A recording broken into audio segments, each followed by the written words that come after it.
Non, Monsieur Sullivan, éteignez ça!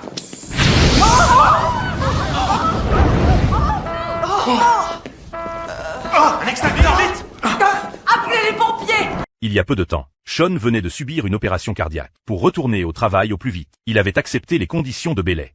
Plus aucune nourriture grasse, pas d'alcool et plus une seule cigarette. Eh ben, vous êtes dur, Miranda. Je veux votre parole, Monsieur Sullivan, sinon je ne signerai pas le formulaire de sortie. Je vous donne ma parole. Mais quand sa femme est allée faire les formalités, Sean a sorti une cigarette et s'apprêtait à l'allumer. Le tube d'oxygène est devenu instantanément un accélérateur de flammes. Son visage entier a été englouti par les flammes en un instant. Les médecins ont immédiatement lancé les secours d'urgence. Quand Brenda a appris l'accident de son mari, elle s'est effondrée sur place. Parce que Sean était vendeur de voitures, il ne pouvait pas détruire ce visage. Brenda a supplié les médecins de réparer le visage de son mari. Mais la situation ne s'est pas améliorée. Sloan voulait opérer immédiatement pour réparer le visage. Mais Derek l'en a empêché. Il insistait pour vérifier d'abord les lésions cérébrales. Aucun des deux ne voulait céder. S'il vous plaît, je me doute que c'est compliqué. Je vous assure que Sean est désolé d'avoir allumé cette cigarette.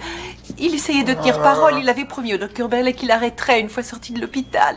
Il essayait de tenir parole. Il sait qu'il a fait une bêtise. Mais il est...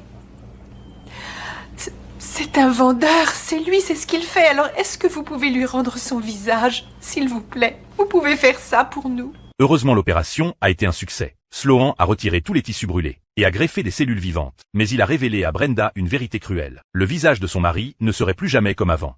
Mais c'est un vendeur. Et sans son visage... Votre visage sera peut-être différent, mais vous savez aussi bien que moi que ce n'est pas l'apparence qui compte, ni ce que vous faites comme métier, ni votre réussite professionnelle. Ce qui compte vraiment dans la vie, c'est d'être entouré de gens que vous aimez et qui vous aiment aussi.